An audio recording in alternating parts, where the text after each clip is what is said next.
Oke, bismillahirrahmanirrahim. Assalamualaikum warahmatullahi wabarakatuh. Waalaikumsalam warahmatullahi wabarakatuh. Oke, selamat pagi semuanya. Sehat ya? Oke, Alhamdulillah sehat, Bu. Oke, alhamdulillah ya. Nggak ada yang sakit atau ada yang sedang sakit mungkin? Nggak ada ya. Oke, kita bertemu kembali di pertemuan kedua ini untuk mata kuliah pengantar bisnis. Nah, kita hari ini akan mulai masuk ke materi ya, karena minggu kemarin sebenarnya sudah masuk ke materi, cuma baru dijelaskan beberapa slide saja sama Pak Widi, jadi belum semuanya dijelaskan. Nah, hari ini mungkin tidak akan saya jelaskan semua karena waktu kita juga terbatas. Tadi saya mohon maaf karena saya mulainya itu jam 7.15 gitu. Tapi sebenarnya nggak masalah sih karena kemarin itu saya dapat edaran. Saya dapat edaran ternyata di edarannya itu maksimal ngezoom-nya itu hanya 40 menit. Saya nggak tahu apakah edaran itu nyampe ke kalian atau enggak gitu. Tapi kalau di tempat saya itu ada tulisan maksimal untuk Zoom meeting itu 40 menit atau bisa lebih dari itu sesuai dengan kesepakatan antara saya dengan saudara, antara dosen dengan mahasiswa itu. Semoga kayaknya nggak mungkin kalau kita 40 menit ya, karena nanti pasti nggak akan selesai kayak gitu. Tapi nanti saya mohon ke kelonggaran waktu saudara. Kelonggaran waktu saudara, jadi nge-zoom kita itu mungkin akan lebih dari 40 menit khusus untuk hari ini. Gitu. Tapi nanti kalau nggak ada yang tanya ya bisa cepet kali ya. Gitu. Sebelum kita masuk ke materi, ada hal yang perlu saya tahu dari saudara. Ini saya akan launching polling. Silahkan nanti diisi pollingnya ya. Jadi ini untuk menentukan apakah pembelajaran ini kita seperti apa kayak gitu. Jadi nanti dari hasil polling ini saya akan tahu kira-kira saya harus menjelaskan yang mana gitu. Ini kok banyak banget ya orangnya ya? Bukannya 50. 50 kan ya? Kok ini 53? 53 dua hilang. Saya nggak tahu siapa itu. Lah ini baru pas sama saya kan jadi 51. Oke, sebentar saya launching pollingnya dulu. Oke, untuk pollingnya sudah nampak di screen di tempat saudara belum? Sudah, Bu. Oke, silakan diisi ya. Jadi di situ ada 2 pertanyaan, gampang kok. Ada 2 pertanyaan, silahkan segera diisi. Itu nggak perlu mikir tuh, cuma jawab aja. Oke, silahkan.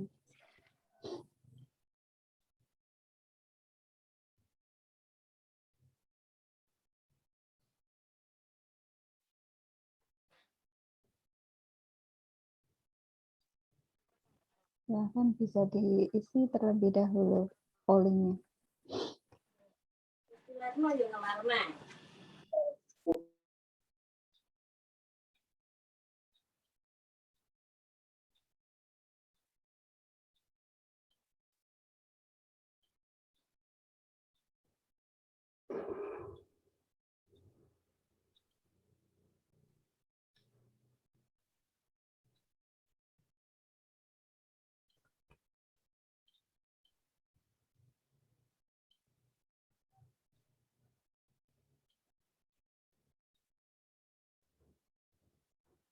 Ya, kurang 20 orang lagi yang belum.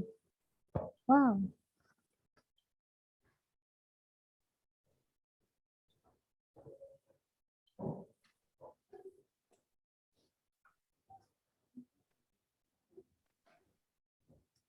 Sambil saudara ngisi, sambil saya isi mulangnya dulu.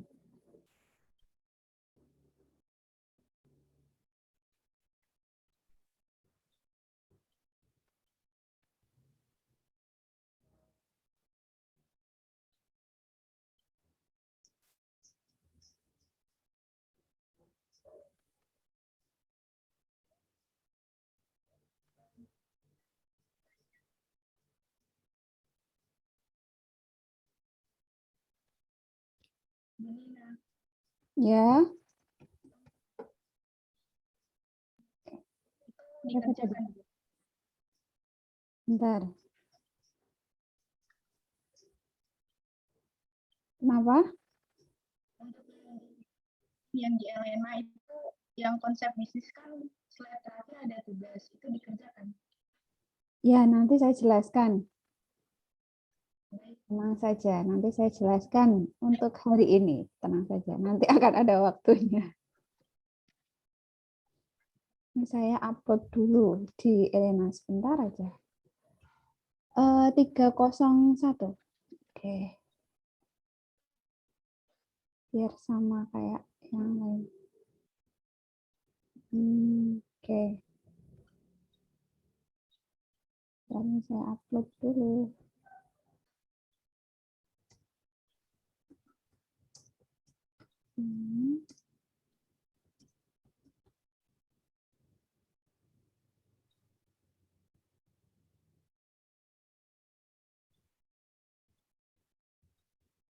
Oh, salah.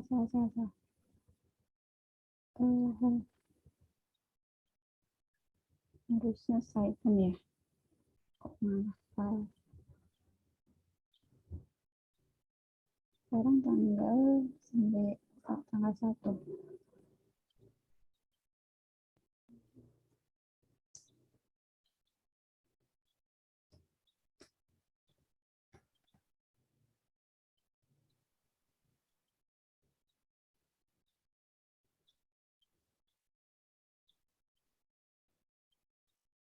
Oke, saya ganti jadi tanggal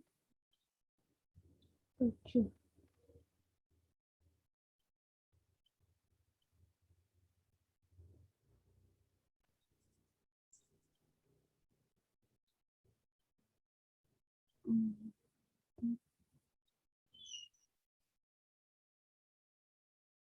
Oke, sudah selesai. Ini udah selesai pollingnya ya? Loh, kurang 4 orang lagi. Siapa nih yang belum ngisi? Ayo silahkan. Ada yang belum ngisi kah? Oke, mohon maaf nanti kalau yang ngerasa belum isi, mohon maaf nanti aspirasinya nggak bisa tersampaikan. Terutama yang nomor 2 ya. Yang nomor 2 nanti tidak bisa tersampaikan kalau ada hal yang belum saudara pahami. Saya akhiri ya untuk pollingnya. Oke, saya akan share hasilnya. Oke, untuk hasil pollingnya sudah nampak di screen saudara belum? Sudah, Bu. Oke. Sudah, Bu. Ya, sebenarnya ada 2 pertanyaan. Ini yang saya tanyakan di semua kelas untuk minggu ini ya. Untuk minggu ini yang pertama adalah apakah saudara sudah membaca materi untuk hari ini tentang konsep bisnis. Ternyata ada yang belum baca, yaitu sebanyak 5 orang dari 48 yang mengisi kuesioner. Berarti ada 2 yang belum ngisi pollingnya. Itu. Nggak apa-apa sih, rata-rata kan sudah ya. Berarti yang belum, mohon maaf nanti mungkin sudah nggak tahu karena belum lihat slide-nya, jadi nggak tahu slide berapa aja yang belum saudara pahami. Itu. Kemudian yang nomor 2 adalah slide nomor berapa yang belum saudara pahami. Oke. Ini hampir 50%, sekitar 46% itu slide nomor 11 sampai 20 ya. 11 sampai 20. Oke, nanti kita akan fokus di situ aja. Di slide yang belum saudara pahami. Nah, kenapa? Pasti juga saudara tanya, Bu, kenapa nggak dijelasin semua?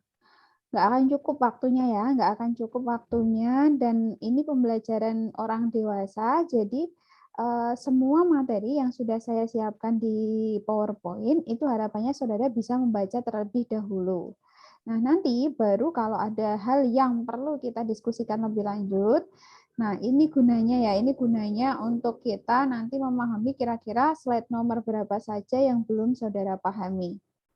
Itu. Jadi itu akan lebih menghemat waktu kita yang hanya 2 SKS ini. Begitu. Oke, ini saya stop ya. Nanti kita akan fokus di slide mulai slide 11 sampai 29. Oke. Oke, saya stop. Baik, akan saya share screen untuk materi kita hari ini. Sudah tampak di tempat saudara untuk PPT-nya. Oke, sudah ya, Pak? Sudah, Bu. Ya, Pak Tisi, Sudah, Bu. can now see your presentation. Oke, mana pulpen saya? Oke, kemarin Pak Widi itu sudah menjelaskan mengenai konsep bisnis ya. Konsep bisnis di sini ada beberapa.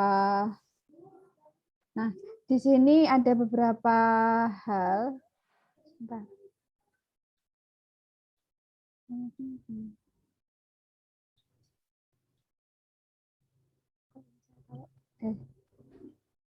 Oke, jadi di sini terakhir Pak Widi kalau nggak salah sampai slide ini udah ya, ini juga sudah. Nah, ini kalau nggak salah Pak Widi kemarin sampai ini. Ini kenapa jadi miring kayak gini ya? Bentar. Oke. Oke, jadi ini kayaknya malah mengganggu sekali. Oke.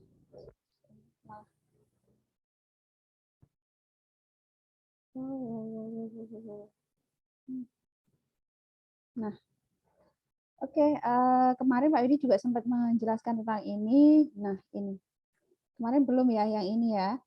Nah, kita akan mulai dari peluang. Jadi yang dimaksud dengan opportunity. Oke, semoga bisa. Nih. Nih ya, opportunity atau peluang. Ini kemarin sempat disinggung sama Pak Widi, yaitu kalau kita mengacu pada beberapa definisi, sebenarnya beberapa tokoh itu mendefinisikan peluang. Itu yang pertama adalah dari Thomas Zimmerer. Beliau adalah seorang ahli di bidang manajemen bisnis, menyampaikan bahwa yang dimaksud dengan peluang itu adalah application of creativity and innovation. Jadi sebuah tindakan aplikasi ya. Aplikasi itu yang dimaksud di sini itu bukan aplikasi yang ada di HP-HP itu bukan, tetapi lebih kepada implementasi atau sebuah action dari kreativitas dan inovasi. Ini yang terpenting. Jadi kalau di dalam bisnis ini menjadi kata kunci yang mutlak, yaitu kreativitas dan inovasi.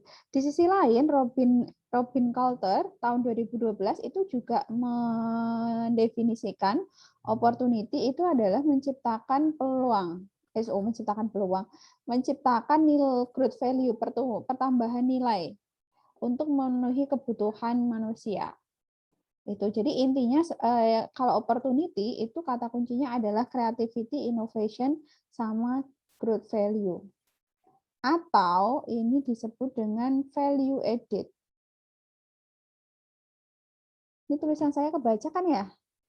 Merah kayaknya agak aneh sih. Kalau merah. Value added. Atau nilai tambah. Itu. Kemudian, kalau kita berbicara masalah peluang, di sini ada beberapa karakteristik dari peluang. Yang pertama adalah usaha itu memiliki nilai jual yang tinggi. Ini yang tadi saya katakan sesuai dengan definisi opportunity dari Robert Coulter, yaitu adanya value added atau nilai tambah. Bahwa sebuah usaha, seorang pengusaha itu akan mampu untuk menangkap peluang dengan mengharapkan nilai jual yang tinggi. Artinya sesuatu entah itu barang atau jasa yang awalnya dia tidak bernilai, dimulai dari tidak bernilai, maka ketika dia mampu mengolahnya dengan baik, dia akan menjadi sebuah produk yang memiliki value added, nilai tambah. Tuh. Kemudian yang kedua adalah usaha itu bukan hanya ambisi pribadi. Bukan hanya. Jadi yang dimaksud dengan opportunity yang kemudian direalisasikan dalam bentuk usaha, itu nggak semata ambisi saja. Kalau ambisi kan hanya ada di diri kita ya. Ya udah, ambisi itu ya hanya ada di kepala kita sama di hati kita. Tetapi kalau itu tidak ditunjukkan dengan bukti nyata, maka itu nggak bisa disebut dengan usaha. Jadi dia hanya mampu menangkap peluang saja nih. Oh, ternyata di depan saya kok ada masalah ya. Ternyata banyak orang yang suka pakai jilbab atau banyak cewek-cewek zaman sekarang itu suka berdandan yang ala-ala apa kayak gitu, misalkan ala-ala Jepang atau ala-ala Korea dan lain sebagainya itu. Nah, itu bisa ditangkap peluangnya, kemudian direalisasikan dalam bentuk usaha ini. Jadi kalau cuma ambisi saja, tanpa ada realisasi, tanpa ada action, ya nggak bisa. Itu ya. Kemudian yang ketiga adalah usaha itu memiliki waktu bertahan lama di pasar. Nah, ini. Jadi waktunya itu bukan sementara. Bukan sementara.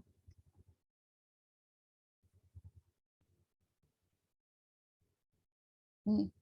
Artinya bahwa usaha yang saudara jalankan itu mampu bertahan lama di pasar, entah itu nanti dalam jangka waktu pokoknya yang menengah atau dalam jangka waktu panjang. Kalau dalam jangka waktu pendek, maka itu akan sia-sia saja.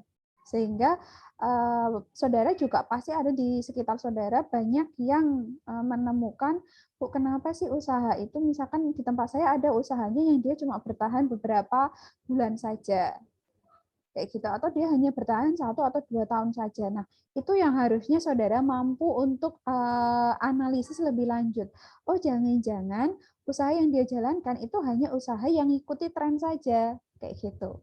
Jadi ngikuti tren, pokoknya ini sekarang trennya apa sih? Oh, sekarang trennya itu banyak orang yang lagi suka misalkan minumnya es boba kayak gitu. Wah, saya ikut-ikutan, saya mau ikut-ikutan.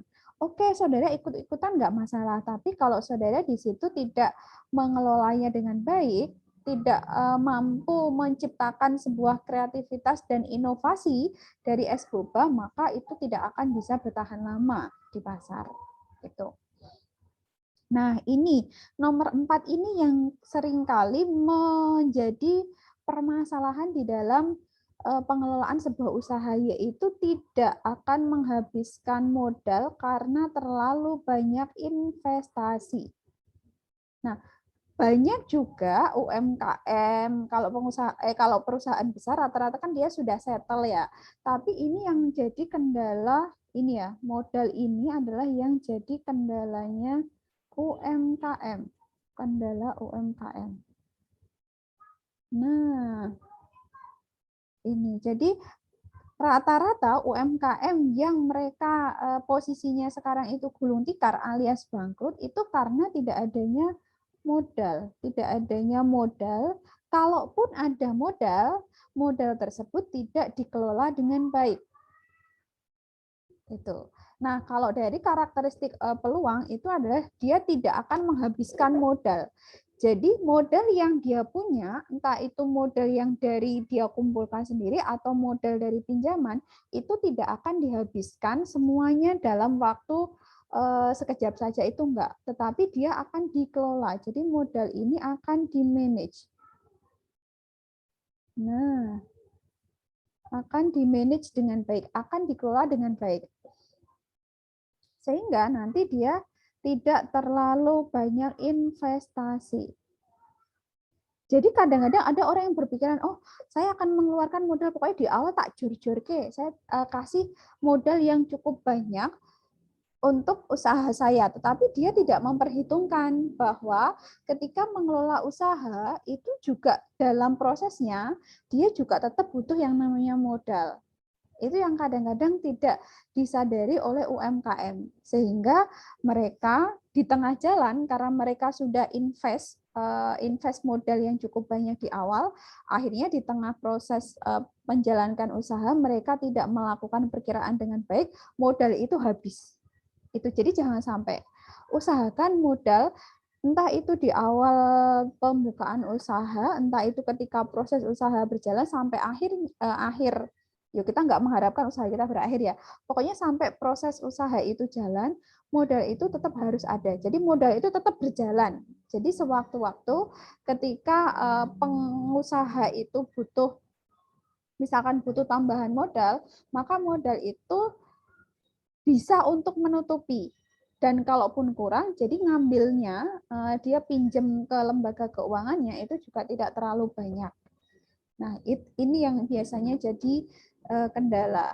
Kemudian yang nomor 5, tidak bersifat musiman. Nah, ini kadang-kadang pengusaha itu dia membuka usaha hanya gara-gara musiman.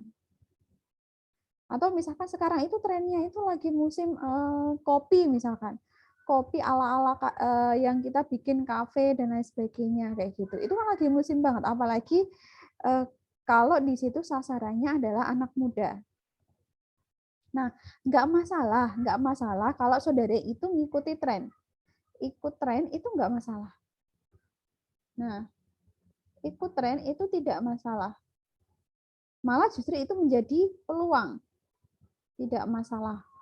Tapi kalau saudara di situ ikut trennya, tetapi tidak melakukan kreativitas dan inovasi di dalam produknya, maka di situ akan jadi masalah.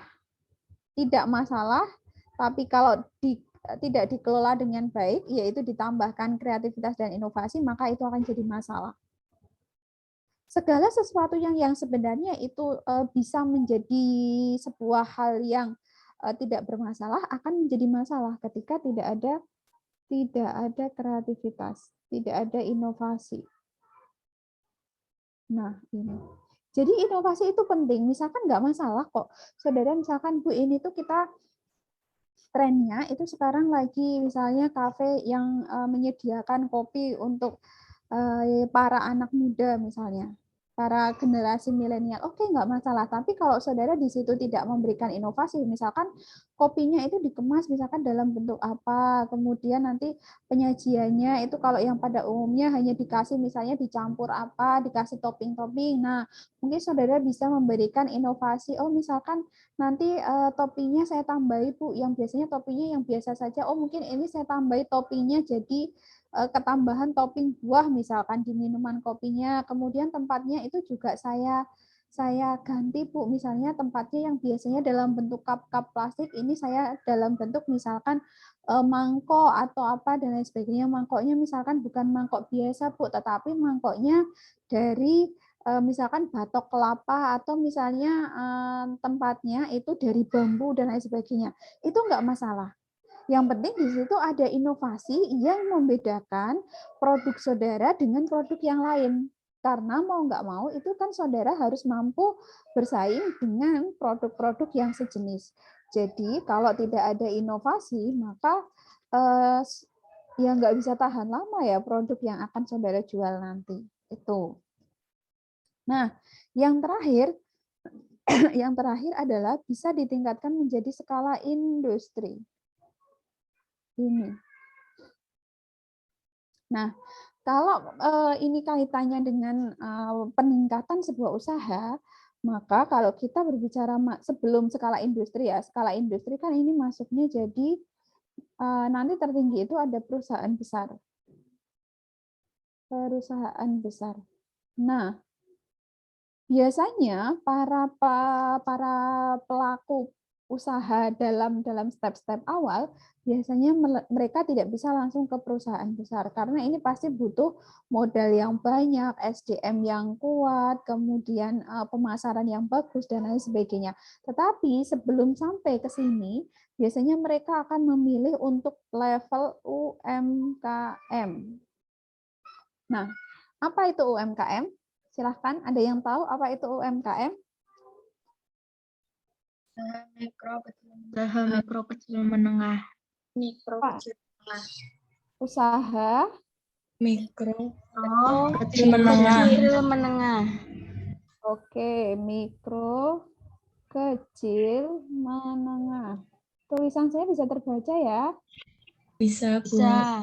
Oke, ya mohon maaf kalau misalkan ini coret-coretan. Ini papan tulis ya. Nanti kalau misalnya saudara kuliah di mana di kampus beneran, itu nanti di whiteboard-nya itu penuh dengan tulisan-tulisan. Kalau saudara kuliah sama saya, jadi karena saya suka nulis, meskipun tulisan saya jelek, tapi saya suka nulis kayak gini. Jadi saudara kan nggak cuma lihat PPT, cuma dengerin gitu, tapi juga ada tulisannya. Nah, akan saya mulai dari UMKM ini ya. UMKM itu kepanjangannya adalah usaha mikro. Mikro dulu, baru kecil, dan menengah. Nah, tentunya ini juga kalau saudara perhatikan, nanti saudara setelah ini bisa cek di Kemenkop ya, Kementerian UMKM dan Koperasi. Silahkan nanti saudara bisa cek. Kalau usaha mikro, itu bedanya mikro, kecil, sama menengah, itu apa sih? Bedanya di mana? Ayo, bedanya di mana? Antara usaha mikro, kecil, sama menengah. Bedanya di mana ini? Di skala, di model. Skalanya gimana? Ayo, bedanya di mana? Ada yang tahu bedanya ini di mana, deh? Di omset. Penghasilannya, Bu.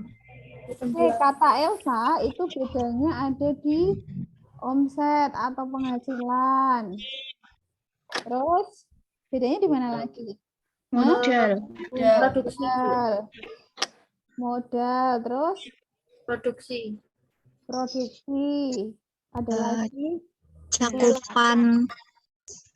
cakupan yang dituju itu. Oh, pasarnya. Pasar ya. Pasar. Terus Jumlah karyawan. nah, jumlah karyawan. Ini ya, jumlah karyawan. Sudah? Nah, ini ya. Jadi bedanya kalau itu usaha mikro, kemudian ada usaha kecil sama usaha menengah. Jadi kan ini ada 3 ya. Ada 3 kategori. Yang pertama itu adalah mikro yang paling kecil. Yang paling level usaha yang paling bawah sendiri itu adalah mikro. Kemudian ada kecil, ada menengah. Nah, bedanya dari ketiga skala usaha ini itu kalau saudara nanti perhatikan ada Undang-Undang UMKM dan Koperasi, silakan nanti bisa dicek di situ. Nah, bedanya itu adalah pada jumlah karyawan. Tentunya jumlah karyawan antara di usaha mikro itu jauh lebih sedikit daripada usaha kecil dan menengah. Begitu juga dengan omsetnya. Begitu juga dengan modal, produksi, sama pasarnya. Itu. Nah, nanti kalau dia skalanya itu baru mikro, nanti kalau ini misalkan jumlah karyawannya, selama 2 tahun kok jumlah karyawan semakin naik. Omsetnya juga semakin naik, modal bertambah, produksi semakin banyak, pasarnya semakin luas, maka dia bisa naik grade. Jadi usaha kecil.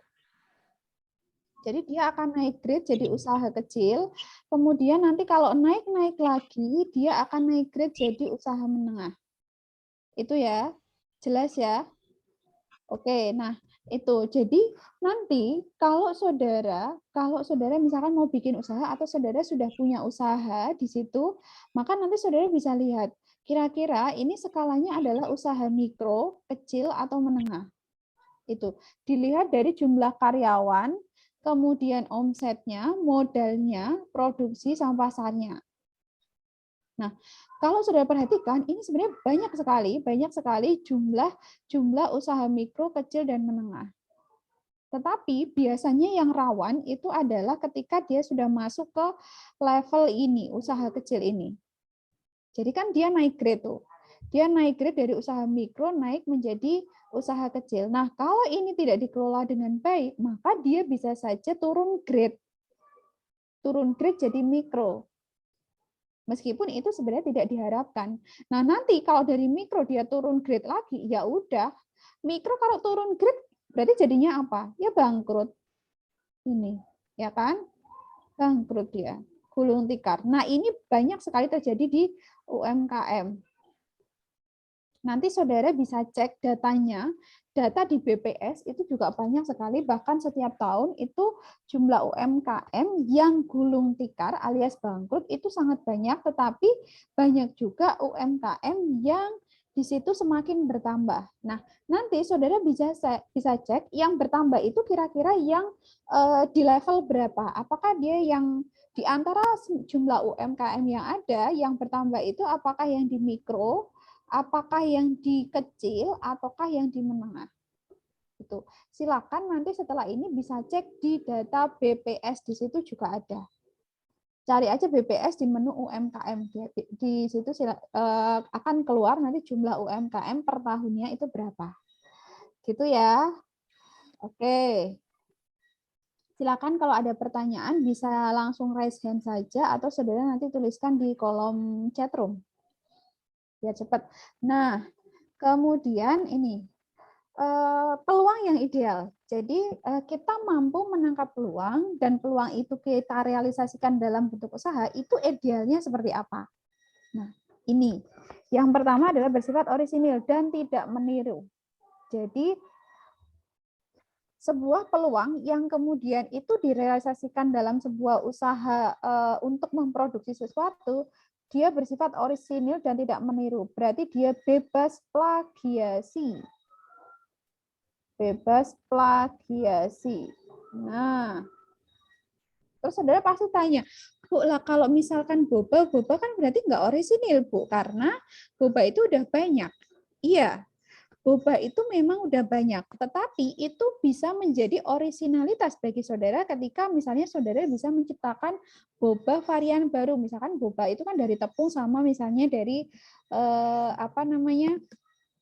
kalau boba itu apa sih kayak kenyal-kenyal kayak gitu kan ya, tepung sama apa sih bahannya itu misalnya tepung sama apa ya, agar-agar lah kalau nggak salah ya, pokoknya itulah. Nah, nanti saudara bisa menciptakan sebuah orisinalitas ketika misalnya saudara itu membuat boba dari bahan bakunya itu misalnya yang biasanya tepung sama agar-agar, tetapi itu bahan bakunya misalkan tepung sama daging tepung sama daging belut misalkan, atau daging lele misalnya, itu kan nggak masalah. Nah terus Bu, nanti rasanya kayak gimana Bu? Ya dicoba. Makanya itu misalnya saudara di sekitar saudara itu ada yang ternak lele misalnya. Nah di situ saudara bisa, oh kok ternak lele harganya murah ya, dagingnya juga lumayan enak misalnya. Nah saudara bisa nggak nih saya bikin boba misalnya dari daging lele yang itu untuk diminum nanti. Nah, saudara nanti bisa dikembangkan. Nggak masalah. Atau misalkan boba dari daun pepaya misalnya. Daun pepaya kan rasanya agak pahit, Bu. Ya silakan dicoba saja. Nanti kan saudara akan tahu apakah itu berpeluang atau tidak. Seperti itu. Jadi itu orisinalitas yang dimaksud. Meskipun kalau istilah boba kan boba udah banyak ya, tetapi saudara meletakkan sebuah hal yang baru di dalam boba tersebut. Gitu. Ada yang nggak tahu boba? Tahu ya? Tahu lah, pasti saudara kan sering juga minum boba. Kemudian yang kedua, peluang usaha itu dapat mengantisipasi perubahan persaingan dan kebutuhan di pasar. Nah ini, mengantisipasi perubahan persaingan, bahwa yang namanya kebutuhan pasar itu akan dia fluktuatif ya.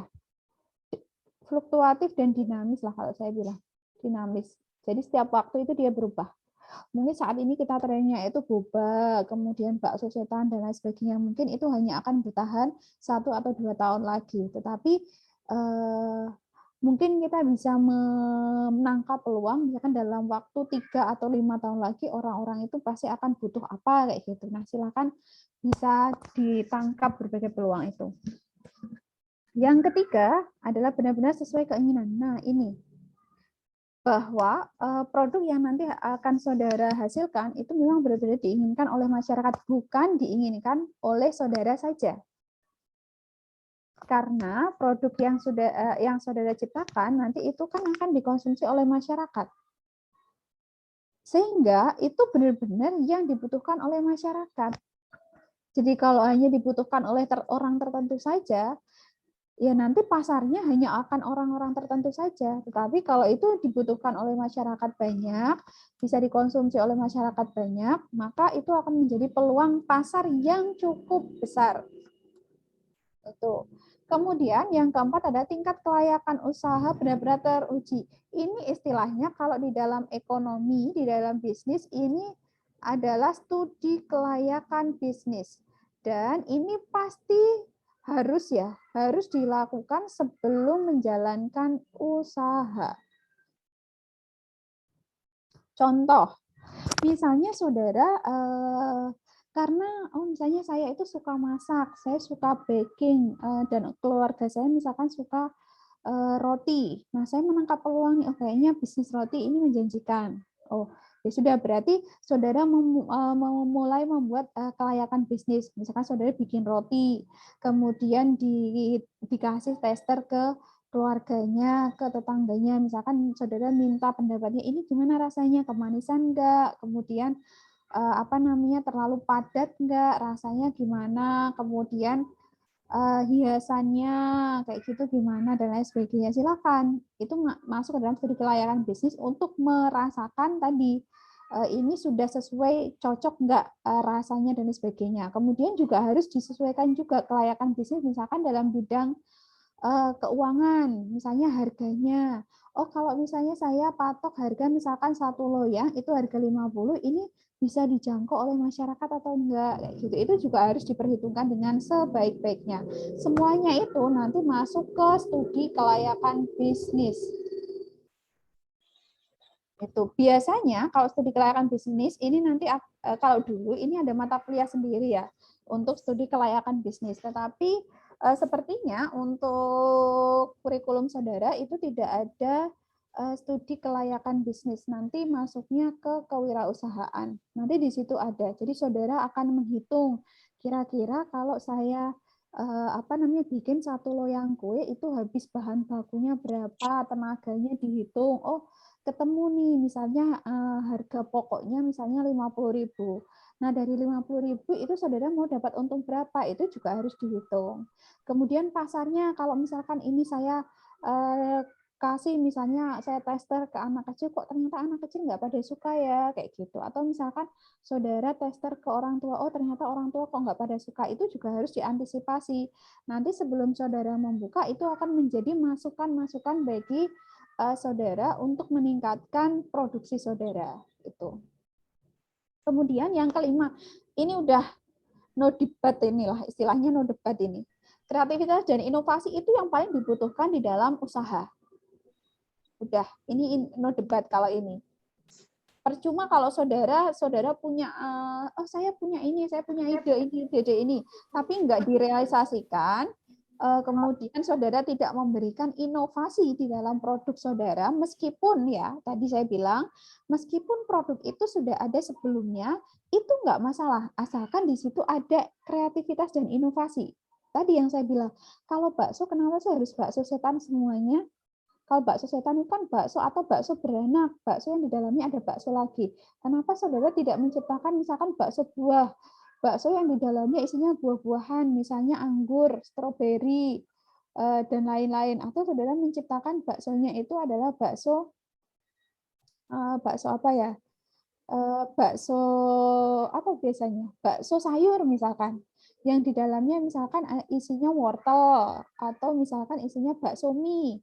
Bakso yang di dalamnya isinya mie misalkan. Jadi mie-nya itu enggak terpisahkan. Kalau kita beli bakso kan mie-nya sendiri ya, ada mie-nya sendiri, ada baksonya sendiri. Tapi mungkin saudara bisa melakukan inovasi. Biar praktis misalkan baksonya di dalamnya ada sekalian dikasih mie kayak gitu. Nah, itulah kreativitas dan inovasi-inovasi tersebut yang dibutuhkan untuk menciptakan sebuah ide bisnis yang bagus. Itu. Yang keenam, adanya keyakinan mewujudkan usaha dan sukses untuk menjalankan. Nah, keyakinan ini yang terpenting. Percuma kalau saudara punya ide yang bagus, tapi di situ saudara tidak punya keyakinan. Jadi keyakinan ini yang penting saudara yakin bahwa usaha saudara itu akan sukses. Itu yang terpenting. Kalau saudara di awal aja udah nggak yakin, ya mohon maaf, mungkin saudara karena udah nggak yakin sih ya, karena udah nggak yakin ya mungkin dalam pengerjaannya saudara juga mungkin asal-asalan. Itu. Yang ketujuh adalah adanya rasa senang menjalankan dan benar-benar suka dengan usaha tersebut. Ini berkaitan dengan passion. Nah, passion ya. Jadi dalam menjalankan usaha, kalau saudara tidak punya passion, ya tidak bisa. Itu. Jadi pastikan usaha yang saudara jalankan itu memang benar-benar sesuai dengan passion saudara. Contoh, misalkan saudara ingin membuka usaha jasa MUA. Tahu MUA ya? Kalau yang cewek pasti tahu nih. MUA tahu ya? Tahu, Bu. Oke. Tahu, Bu. Ya, jasa MUA atau make up artist. Yang cowok biasanya ya mungkin nggak tahu. Silakan tanya ceweknya itu. Jasa MUA. Jadi kalau cewek kan suka dandan. Cewek itu suka bedakan, suka lipstikan, suka pakai eyeliner, suka pakai eyeshadow dan lain sebagainya. Itu. Kalau misalnya saudara itu suka dandan, pokoknya suka make up lah. Nah, itu bisa jadi peluang saudara untuk membuka usaha. Karena segala sesuatu yang Anda suka, itu ya mau gimana pun caranya pasti akan Anda perjuangkan. Itu kan sama halnya kalau misalkan saudara itu punya cowok. Nah, kalau saudara itu sudah suka sama cowok itu, apapun juga akan dilakukan demi cowok itu. Benar nggak? Gitu ya. Nah, itu sama halnya dengan usaha. Jadi usaha pun sama. Kalau Anda udah passion di situ ada rasa kesuka, ada rasa senang untuk menjalankan usaha itu, maka biasanya apapun yang terjadi, maka saudara akan benar-benar mempertahankannya. Beda kalau cowok, misalkan cowok kan dia nggak suka make up ya. Kalau cowok nggak suka make up, ya kalau disuruh menjalankan usaha yang di situ basisnya adalah jasa make up, ya nggak cocok. Karena cowok kan nggak suka make up, kecuali kalau di situ usahanya adalah usaha otomotif. Otomotif biasanya kan cowok suka otomotif, kemudian mesin-mesin, dan lain sebagainya. Nah, ini kalau dijalankan oleh cowok, nah ini akan bagus. Jadi sesuai dengan passion-nya. Itu. Kemudian yang ke-8, udah selesai ya, kok ke-8. Ini ideal opportunity, jadi ada 7 ini. Kemudian nih, sumber daya dari peluang itu yang pertama adalah kebutuhan dan keinginan. Ini seperti yang sudah dijelaskan sama Pak Widi sebelumnya bahwa bisnis itu dimulai dari peluang. Peluang itu ada karena ada yang namanya kebutuhan dan keinginan. Itu. Kemudian yang kedua, kemajuan teknologi dan informasi. Ini juga penting. Kemajuan teknologi dan informasi itu tidak hanya digunakan dalam proses produksi saja, tetapi ini juga akan dilakukan oleh semua bidang organisasi, semua bidang manajemen. Bukan organisasi ya, semua bidang manajemen bisnis. Jadi di dalam proses produksi, kita juga butuh teknologi, di dalam bidang pemasaran, kita juga butuh teknologi, di bidang keuangan, kita juga butuh teknologi. Kemudian yang ketiga adalah keberhasilan pemasaran. Pemasaran itu penting. Semua penting ya, semua penting. Semua penting, apalagi kalau pemasaran. Jadi percuma kalau kita punya produk kita bagus, harganya terjangkau, tapi kita nggak mampu memasarkannya, maka produk kita tidak akan diketahui oleh pasar. Yang ada adalah mungkin laba kita juga nggak akan maksimal. Laba tidak akan maksimal. Tidak akan maksimal. Makanya bagaimana caranya agar produk yang sudah saudara kembangkan, sudah saudara produksi, itu bisa diterima oleh masyarakat banyak, yaitu dilakukan pemasaran. Pemasaran apalagi kalau sekarang ya, pemasaran itu juga menjadi salah satu bagian dari kemajuan teknologi.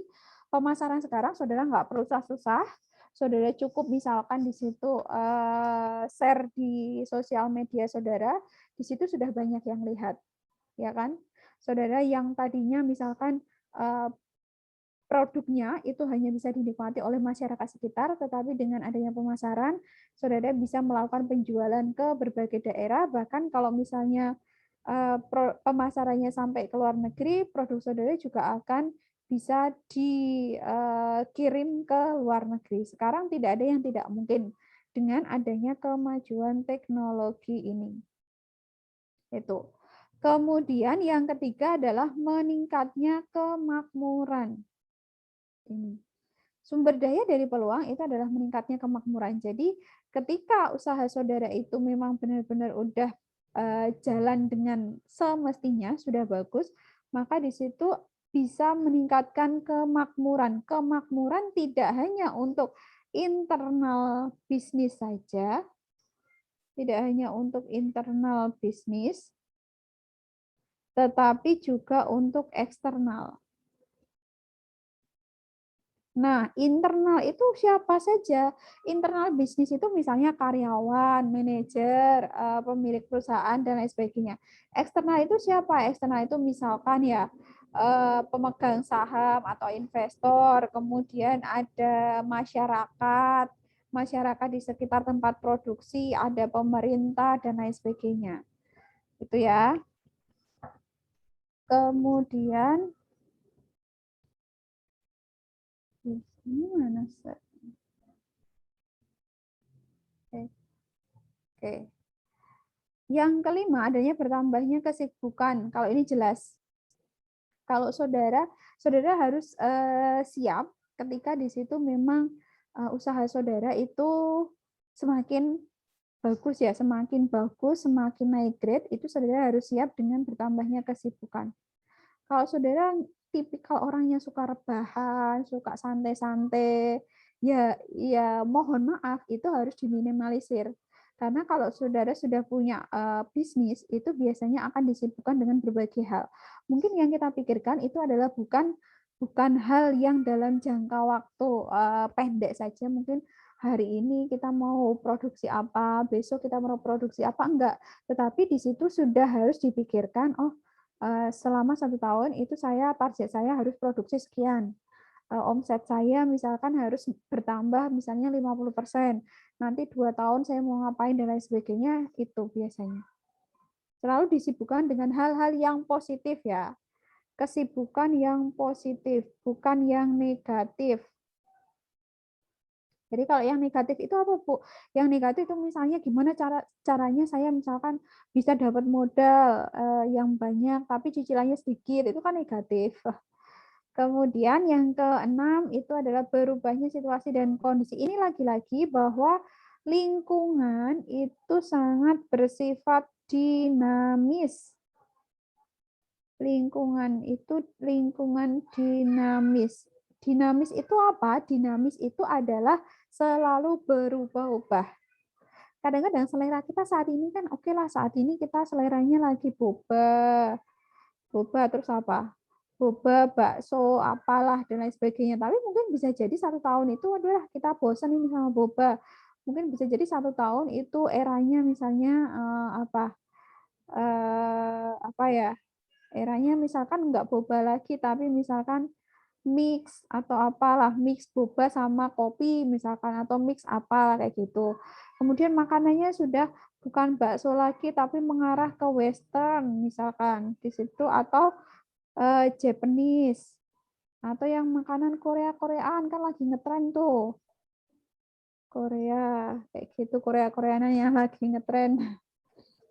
Itu. Jadi tidak bisa dipungkiri bahwa lingkungan sebenarnya lingkungan itu setiap waktu dia selalu berubah. Nah, mungkin saudara juga bertanya, Bu, sebenarnya kalau lingkungan yang berubah-ubah itu bagus nggak buat usaha kita? Bagus. Jawabannya, lingkungan yang dinamis itu bagus. Bagus buat mereka yang mampu menangkap peluang. Ini. Jadi bagus. Lingkungan yang dinamis itu bagus bagi mereka yang mampu menangkap peluang ini. Di mana ketika di situ lingkungannya dinamis, maka di situ akan meningkatkan kreativitas dan inovasi. Kreativitas dan inovasi. Nah, biasanya kalau netizen Indonesia itu kan orangnya kreatif ya. Apalagi saudara ya. Saudara itu kan orangnya kreatif. Pokoknya kreatif banget. Apa-apa itu segala semuanya kalau orang Indonesia itu serba bisa lah. Biasanya kalau mahasiswa, anak-anak itu orangnya kreatif. Anak SMA itu biasanya kreatif. Nah, nanti akan ada masanya saudara itu dituntut untuk kreatif dan inovatif. Biasanya itu ketika saudara nanti yang suka karya tulis menulis, itu ada PKM, Program Kreativitas Mahasiswa. Nah, ini biasanya ada program event khusus yang diselenggarakan oleh Kemendikbudristek, itu namanya PKM. Program kreativitas. Nah, lagi-lagi nih, kreativitas itu paling penting. Jadi program kreativitas mahasiswa itu adalah ajang bergengsi nasional kita ya. Nah, kalau sampai saudara nanti kalau nanti saudara sampai lolos ke tingkat nasional, nanti saudara saingannya itu bukan lagi saingan Jawa Tengah, kampus-kampus Jateng, baik itu yang negeri maupun swasta, tapi ini saingannya sudah skala nasional. Nanti ketemunya itu sama anak-anak UGM, UI, pokoknya macam-macam dari segala Indonesia ya, sampai ke swasta sekecil apapun, itu nanti gabungnya, event mahasiswa nasional itu di sini, di PKM ini. Saudara kemarin pas apa namanya, pas PPAK dijelasin kan ya ada PKM, ada apa namanya mahasiswa berprestasi dan lain sebagainya. Tahu nggak di situ? Dijelasin nggak kemarin? Dijelasin, Bu. Nah, silakan nanti saudara bisa berpartisipasi di situ. Pokoknya ini ajang tuh bergengsi banget. Jadi nanti kalau sekarang kan sistemnya online ya. Dulu terakhir itu saya ikut yang di Bali, yang kayaknya terakhir sebelum online itu 2019. Biasanya akhir, dan ini setiap tahun. Event ini itu setiap tahun nanti. Setiap tahun, biasanya awal tahun, kemudian nanti finalnya itu biasanya di akhir tahun sekitar bulan September atau Oktober November lah. Itu PKM-nya nanti namanya itu PIMNAS. Pekan Ilmiah Mahasiswa. Namanya PIMNAS. Kalau terakhir sebelum online itu PIMNAS-nya ada di Bali dan kebetulan saya ikut pas di situ. Saya ikut mendampingi di situ, ikut PIMNAS, terus luar biasa pokoknya di situ. Nanti saudara feel-nya akan dapat, oh ini toh rasanya bersaing dengan mahasiswa. Di situ udah saingannya bukan level antar sesama perguruan tinggi negeri saja, tetapi di situ ada swasta. Juga sampai pokoknya semuanya nanti kumpul di situ. Oke. Itu kemudian ini cancel. Sebentar. Kita udah sampai ke slide 11 ya.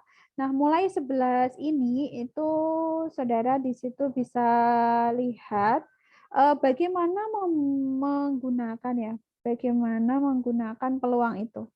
Di sini ada berbagai metode untuk menggunakan peluang ya. Jadi peluang itu ada kan saudara lihat nih. Saudara lihat itu ada peluang. Nah, bagaimana saudara menangkap peluang itu? Nah, itu yang dimaksud. Yang pertama itu adalah percaya sama yakin akan usaha bahwa usaha itu dapat dilaksanakan. Tidak ada yang tidak mungkin, semuanya itu bisa dilakukan kalau saudara itu kreatif dan inovatif. Yang kedua, jangan hadir di lingkungan yang statis. Nah, sekali lagi, lingkungan yang statis itu lingkungan yang monoton. Monoton banget, sama kayak kehidupan kalian. Kalau kalian ngerasa hidup kalian itu terlalu monoton, itu kan nggak enak ya, ngebosenin ya. Nah, itu. Jadi lingkungan yang dia tidak berubah, yang tidak dinamis, itu sebenarnya nggak bagus. Karena dia tidak menuntut kita, jadi kreativitas dan inovasi kita itu akan stagnan di situ. Kalau lingkungannya itu statis, sama halnya kalau misalnya saudara yang punya cowok nih, atau yang punya cewek di kelas ini, adakah di kelas ini yang pasangannya ada di kelas ini? Belum ya? Ini cowoknya berapa sih? Cowoknya berapa? Kayaknya banyak. Nah, itu cowoknya 7. Lumayan tuh, satu cowok bisa gandeng berapa cewek di sini. Bisa digandeng. Itu. Jadi sama halnya. Oh, enak jomblo ternyata. Ya kan siapa tahu kalau saudara bosen jomblo ya udah kan nggak apa-apa. Jomblo kalau di rumah kan nggak apa-apa, tapi kalau jomblonya di luar kan di rumah banyak. Ya sama aja sih ya. Ini mumpung teman-temannya ada di sini kan silakan. Atau saudara mau apa namanya mau lihat kelas yang lain ya siapa tahu nanti saudara bisa ikut di kelas saya. Di kelas IUP itu ada yang dari luar negeri loh. Ada dari Afghanistan. Ini kelas apa sih PAKT ya? Iya. Oh, kalau PAKT itu ada satu yang PAKT IUP itu ada yang mahasiswa luar negeri satu kalau nggak salah saya lupa dari Kirgistan kalau nggak salah. Kalau PAKT, kalau pendidikan koperasi setelah ini kan saya ngajar pendidikan koperasi itu ada 5 mahasiswa luar negeri, 3 dari Afghanistan, 1 dari Kirgistan, kemudian 1 lagi dari Rusia. Cantik orangnya. Jadi saudara nanti kalau pengen yang cowok tuh kalau yang cowok pengen lihat orangnya kayak gimana, silakan nanti bisa masuk di kelas saya. Semoga aja orangnya nanti on cam. Tapi biasanya minggu kemarin nggak on cam sih. Si siapa Veronica Demencuk namanya. Kalau yang cowok itu namanya Elaman. Elaman itu juga orangnya kemarin sempat on cam sebentar sih. Jadi kalau yang cewek itu pengen dapat apa namanya cowok yang luar negeri itu silahkan nanti bisa join di kelas saya nggak apa-apa. Nanti kalau mau kenalan sama Elaman atau saudara mungkin sudah kenal belum ya? Belum. Ada yang belum, ada yang sudah mungkin. Oke, itu ya. Yang ketiga adalah setiap hari bertanyalah pada diri sendiri, bagaimana saya dapat melakukan usaha lebih baik. Jadi ini yang dimaksud dengan introspeksi.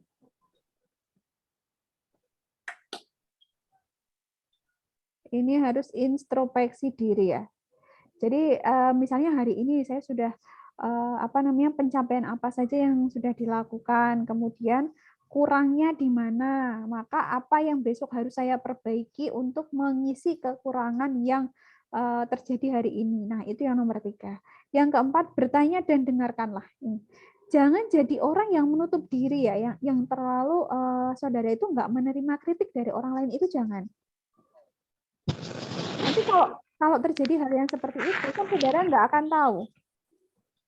tahu bagaimana perasaan pelanggan, apa yang mereka butuhkan dan lain-lain. Jadi seorang pengusaha itu adalah seorang yang dia tidak sungkan untuk bertanya dan mendengarkan apa yang dikeluhkan oleh pelanggan.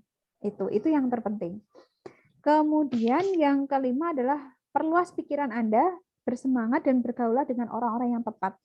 Jadi kalau saudara istilahnya ya, kalau saudara ingin jadi pengusaha, ya silahkan temenan sama pengusaha, ya kan? Temenan sama pengusaha. Ini ibarat pepatah kan ada nih. Kalau misalnya kamu berteman dengan seorang penjual minyak, maka kamu kan akan kecipratan minyaknya, kamu akan terasa wangi, ya kan? Sama halnya. Jadi kalau saudara mau jadi pengusaha, ya silahkan saudara perluas wawasan, sering ikut seminar tentang wirausaha, kemudian bergaulnya juga bergaul dengan pengusaha dan lain sebagainya. Kalau saudara ingin jadi pengusaha tapi bergaulnya sama misalkan mohon maaf misalkan anak jalanan, bergaulnya sama misalnya di situ teman-teman yang sukanya nongkrong ya itu nggak tepat. Kayak gitu. Itu kemudian yang selanjutnya adalah definisi bisnis. Nah, kalau bisnis ini saudara bisa perhatikan di sini bahwa sebuah bisnis itu adalah seperangkat aktivitas yang berhubungan dengan penjualan barang dan jasa secara consistently. Jadi bisnis itu adalah seperangkat aktivitas yang berhubungan dengan penjualan barang dan jasa. Itu bisnis. Semua aktivitas yang itu berhubungan dengan penjualan. Entah berarti yang berhubungan dengan penjualan kan berarti ada produksi, ada investasi, ada penjualan itu sendiri, ada pemasaran, dan lain sebagainya. Itu. Kemudian di sisi lain, ini pendapatnya Raymond, bahwa bisnis itu adalah seluruh kegiatan yang diorganisasikan oleh orang-orang yang berkecimpung dalam perniagaan dan industri yang menyediakan barang dan jasa untuk memenuhi kebutuhan. Ini tadi ya. Jadi di dalam bisnis itu kata kuncinya selain kreatif inovatif, bahwa di situ kata kuncinya adalah kebutuhan. Gunanya untuk apa? Yaitu mempertahankan dan memperbaiki standar serta kualitas hidup mereka. Mereka itu siapa? Mereka ya si pelaku bisnis dan mereka yaitu si konsumen atau si pembeli. Jadi kalau pelaku bisnis, mereka bisa meningkatkan standar hidup mereka. Jadi mereka akan punya pemasukan untuk membiayai kehidupan dia sendiri, untuk membiayai kehidupan karyawannya. Nah, bagi konsumen atau bagi si pembeli, mereka bisa terpenuhi kebutuhannya. Itu yang dimaksud dengan bisnis. Kemudian, nih, karakter dari bisnis. Kalau karakter bisnis itu, kalau kita berbicara bisnis, bisnis itu menjadi salah satu bidang keilmuan di ekonomi dan sosial. Jadi bisnis itu bukan politik ya. Bukan politik. Meskipun di dalam bisnis kita butuh politik. Tetapi yang namanya bisnis itu adalah lembaga ekonomi yang dia adalah profit oriented. Profit oriented. Jadi kalau itu berhubungan dengan bisnis, bisnis itu adalah profit oriented atau dia berorientasi laba. Beda dengan organisasi misalkan LSM, sekolah, dan lain sebagainya, itu kan dia sama-sama organisasi, tapi dia adalah organisasi yang non-profit atau nirlaba. Kalau itu berhubungan dengan bisnis, bisnis itu adalah profit oriented. Berarti segala sesuatu yang berhubungan dengan bisnis, itu pasti berhubungan dengan profit, laba. Yang kedua, bisnis itu berhubungan dengan barang dan jasa. Betul, karena yang diproduksi di dalam bisnis itu adalah di situ barang. Entah itu barang atau jasa. Yang ketiga, menciptakan manfaat. Nah, produk yang dihasilkan itu akan dimanfaatkan oleh si konsumen. Yang keempat, kontinuitas. Bahwa bisnis itu tidak hanya 1 atau 2 hari saja, tetapi dia mempunyai keberlanjutan waktu. Entah itu ya kita harapkan dia bisa sampai akhir ya, sampai kita turunkan ke anak cucu kita. Itu harapannya. Nah, bisnis itu aja juga regularitas konsumsi. Ini yang kemarin ditanyakan. Apa sih regularitas konsumsi? Regularitas itu kan aturan ya. Regularitas aturan.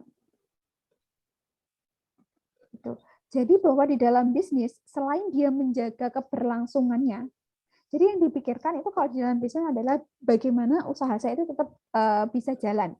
Itu. Sama halnya ketika saudara dalam kehidupan sehari, bagaimana saya agar bisa tetap hidup. Bagaimana saya agar tetap bisa agar bisa tetap hidup, yaitu dengan apa? Menjaga kesehatan. Caranya gimana? Yaitu dengan misalkan makan makanan bergizi, kemudian istirahat teratur, melakukan hal-hal yang positif. Itu kalau kita berbicara masalah kehidupan. Tapi kalau kita berbicara masalah bisnis, di situ bisnis itu adalah menjaga kontinuitas. Apa yang dijaga? Kontinuitas apa? Yaitu bagaimana bisnis saya itu bisa tetap berjalan. Bahkan sampai saya meninggal, sampai bisnis itu bisa saya wariskan ke anak cucu saya. Yaitu dengan cara misalkan harus dikelola dengan baik, modalnya harus dipantau, investasinya misalkan harus dinaikkan, produksinya harus ditambah, pemasarannya harus dinaikkan, dan lain sebagainya. Kemudian kalau regularitas berkonsumsi ini adalah berkaitan dengan aturan dalam berkonsumsi. Jadi bahwa bisnis yang dilakukan itu produk-produk yang dijual atau produk yang nantinya untuk dikonsumsi itu sudah sesuai dengan aturan. Nah, Kalau saudara mau bisnis, berarti produknya itu adalah produk yang sesuai aturan. Contoh, saudara itu ini pasarnya adalah masyarakat luas, di mana misalkan masyarakat Indonesia itu mayoritas Muslim. Kalau masyarakat mayoritas Muslim berarti barang yang misalkan nanti akan saya jual itu harus halal, ya kan? Harus halal. Kalau misalkan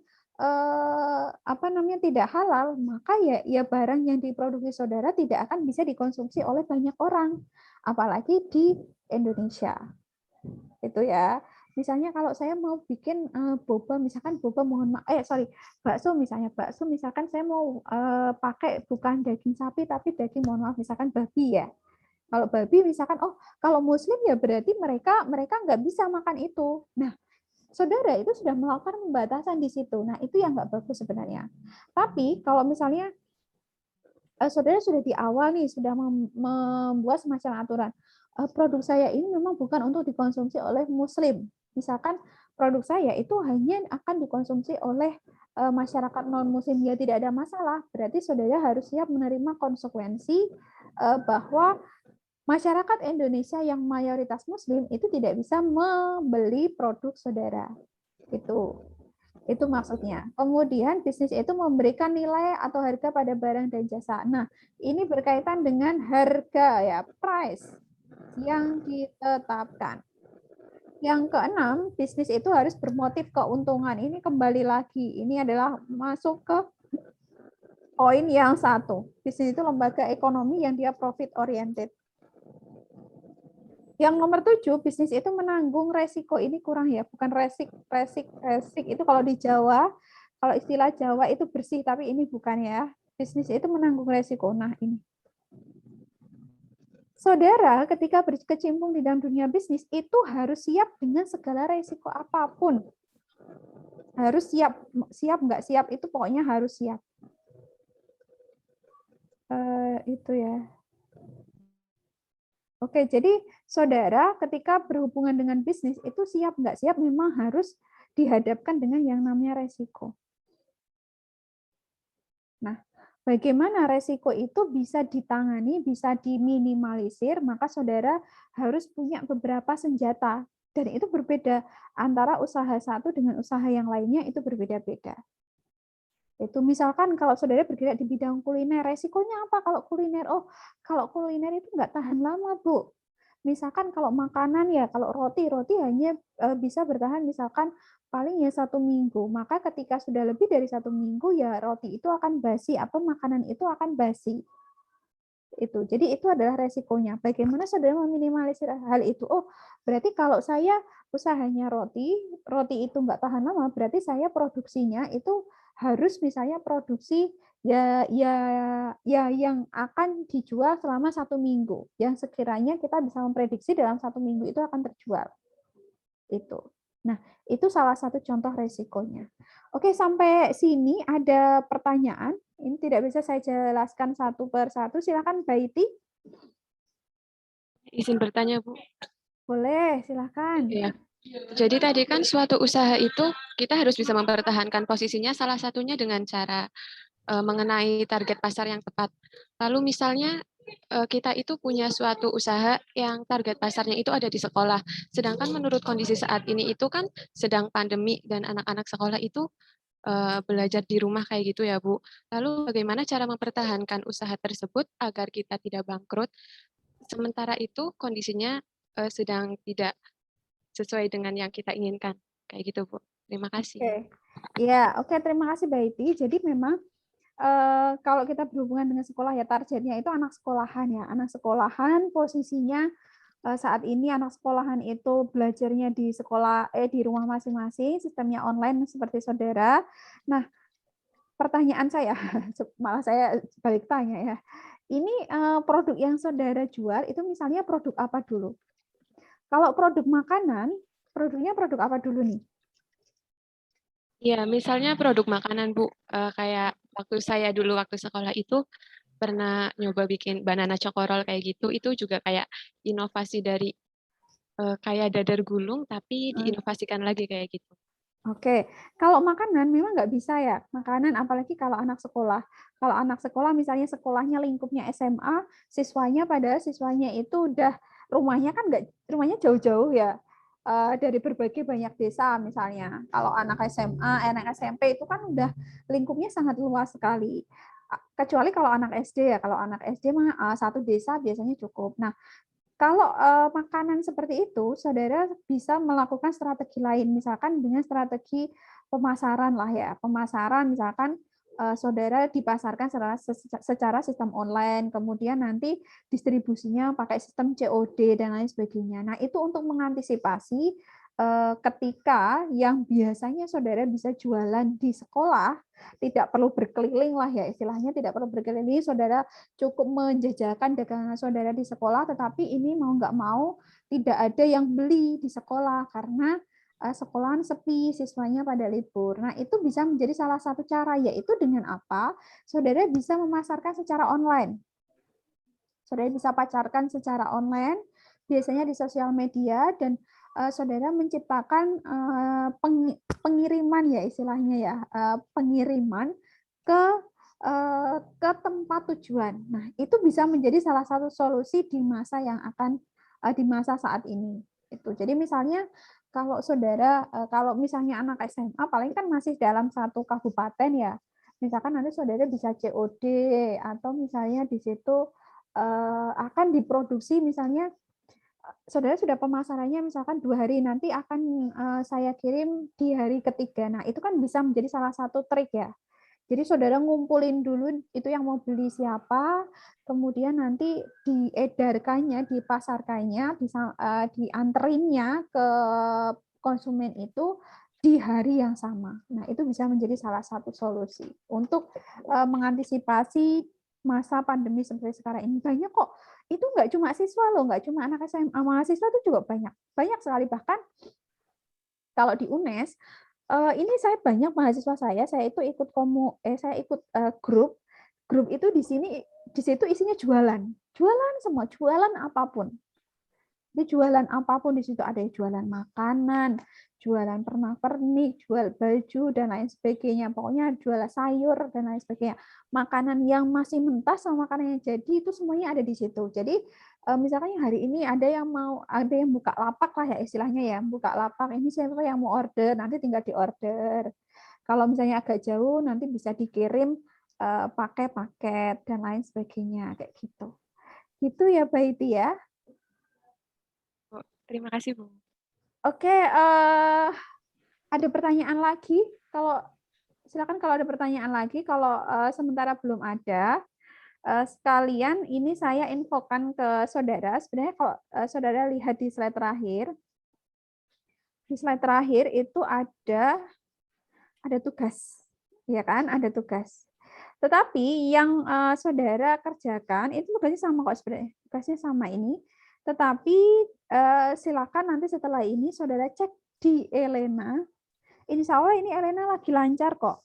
Elena lancar, silakan nanti habis ini dicek Elena. Di pertemuan kedua, di situ ada file yang saya lampirkan.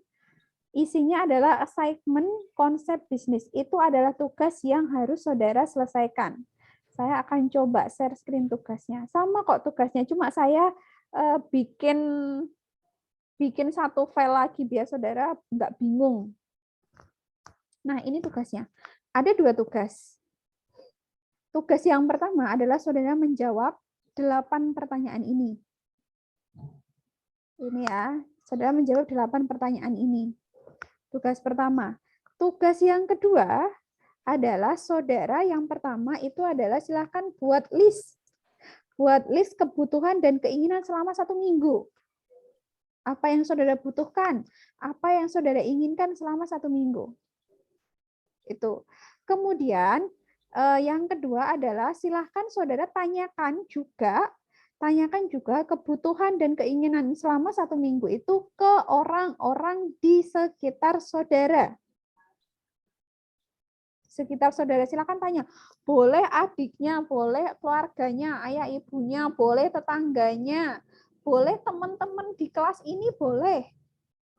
Kalau di kelas ini misalnya nggak bisa ketemu muka nih ya, saudara boleh telepon, boleh WA, boleh dan lain sebagainya. Atau saudara tanya pacar saudara juga boleh. Itu tetangga saudara siapapun boleh. Atau orang yang jalan juga boleh. Itu. Kemudian setelah itu, setelah saudara tanya, silakan masukkan ke dalam matrik. Matriknya sudah saya sediakan di slide keempat. Itu. Nah, matriknya seperti ini. Nah, di situ silakan tanyakan ke 5 orang. Berarti 1 orang tadi, 1 orang saudara ditambah 5 orang lain. Berarti nanti di situ datanya ada 6. Datanya ada 6. Itu. Silakan di situ ditulis namanya siapa, kebutuhannya apa. Kalau kebutuhannya ada 10 selama 1 minggu, ya silakan ditulis 10. Kalau cuma 2, ya silakan ditulis 2. Terus keinginannya apa? Keinginannya macam-macam, Bu. Keinginannya ada 50, ya silakan ditulis saja semuanya. Gitu. Kemudian, ini jumlah yang diinginkan itu berapa? Jumlahnya berapa? Misalkan di situ keinginannya, misalkan ada A, B, C, D, E. Oh, ternyata setelah saya jumlah keinginannya ada 10, ya silakan ditulis. Terus ini bagaimana cara mendapatkannya? Nah, cara mendapatkan ini antara 1 orang dengan orang yang lain itu kan beda-beda jawabannya. Nah, how to get atau cara mendapatkan ini ya sesuai dengan jawaban dari orang yang ditanya. Jelas ya? Oke, nah setelah itu terakhir adalah nih, dari data yang sudah saudara bikin dalam bentuk matrik tadi, dalam bentuk tabel tadi, silahkan berikan conclusion. Silahkan berikan conclusion ini. Silahkan simpulkan. Saudara menyimpulkan dari data di tabel tersebut. Oke, paham ya? Oke, kemudian saudara pasti tanya, Bu, ini ditulis tangan atau diketik? Kalau yang punya laptop, silahkan diketik. Kalau yang belum punya laptop, boleh ditulis tangan. Nah, nanti filenya, kalau yang diketik, silahkan dikirim. Di-upload di Elena di pertemuan kedua. Di situ sudah ada menunya. Di pertemuan kedua, di situ sudah, pokoknya di dalam assignment ini kok, di situ saudara sudah bisa upload filenya. Nah, setelah itu, kan tadi setelah diketik ya, silakan dalam bentuk PDF, di-convert dalam bentuk PDF ya. Begitu juga yang ditulis tangan. Kalau yang ditulis tangan, silakan di-scan. Jadi kertasnya itu di-scan dulu. Saudara kan punya HP nih. Nah, HP-nya itu silakan di-install Cam Scanner.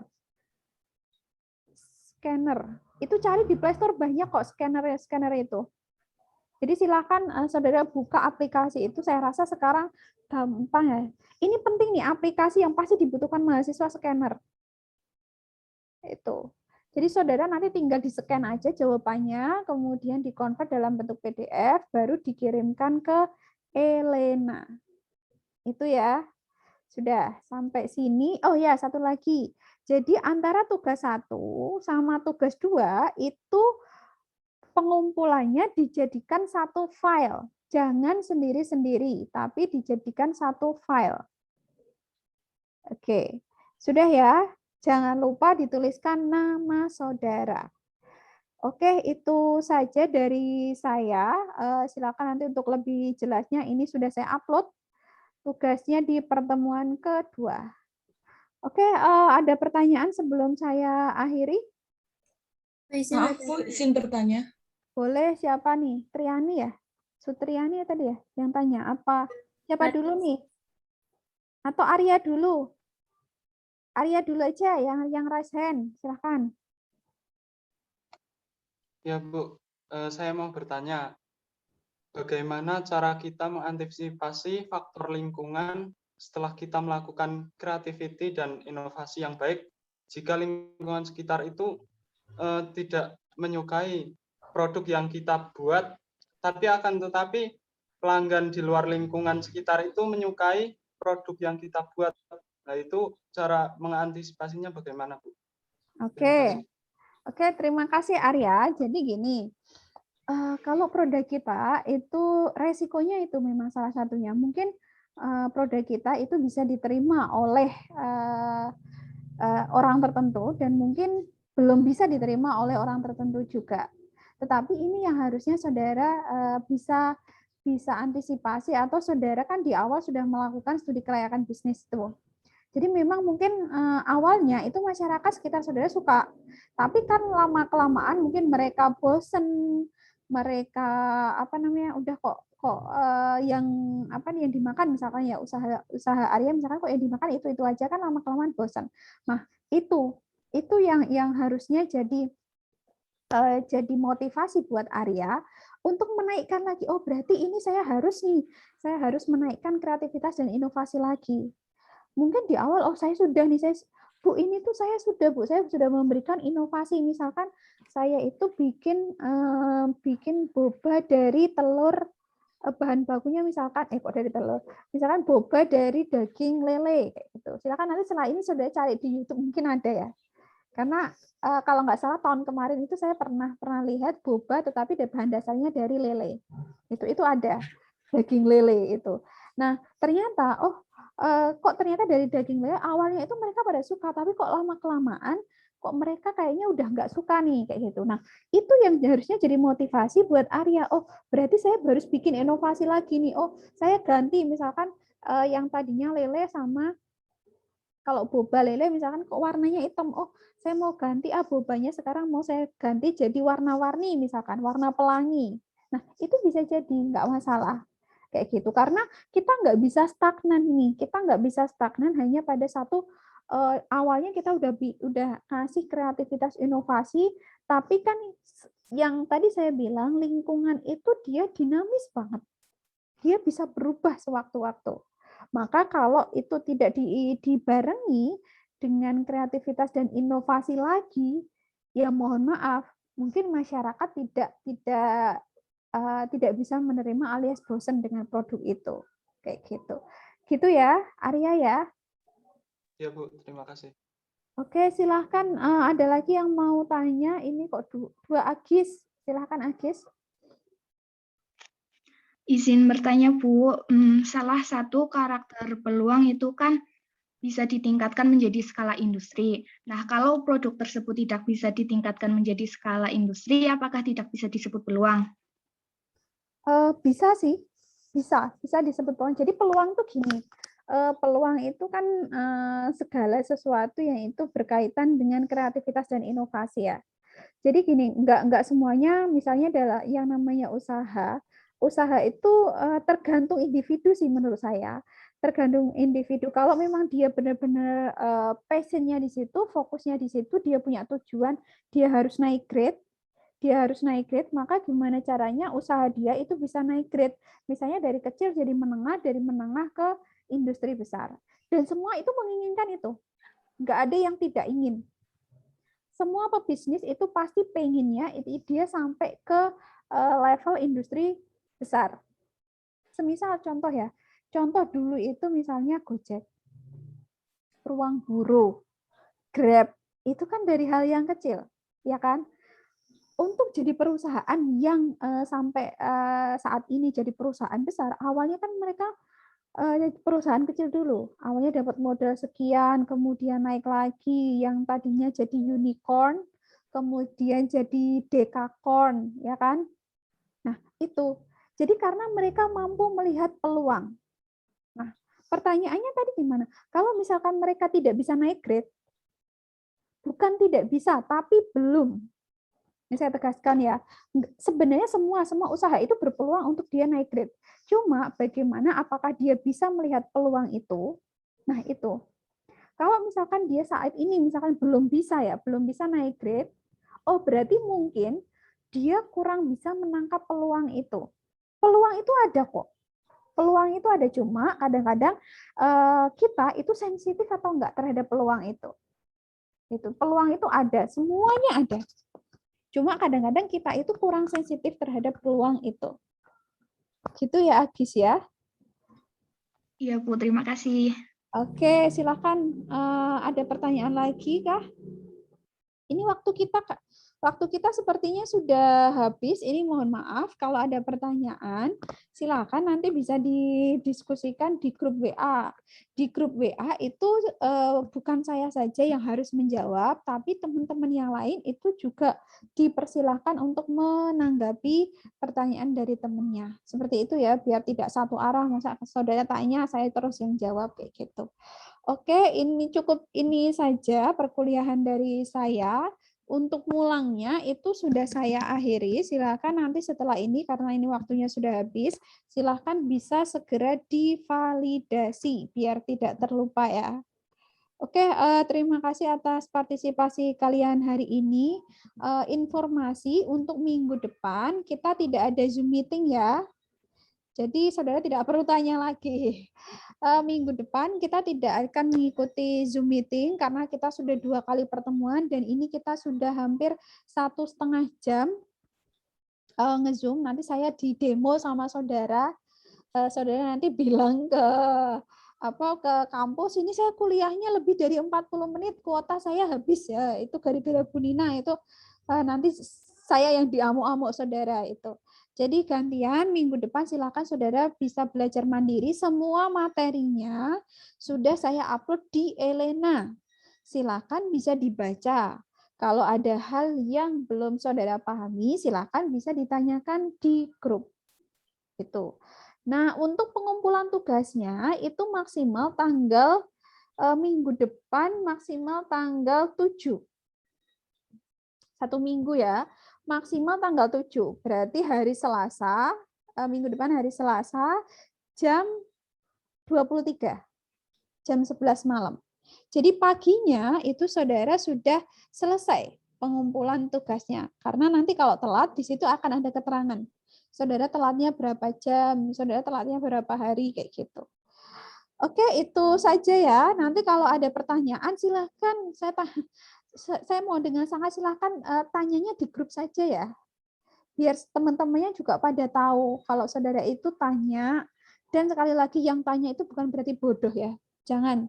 Yang tanya itu bukan berarti bodoh. Gitu. Tapi saya justru respect pada orang yang memang benar-benar tanya. Jadi kalau tanyanya Japri saya tuh nggak enak sama saudara. Nanti balasnya saya lama, dikiranya saya nggak melakukan pelayanan prima itu.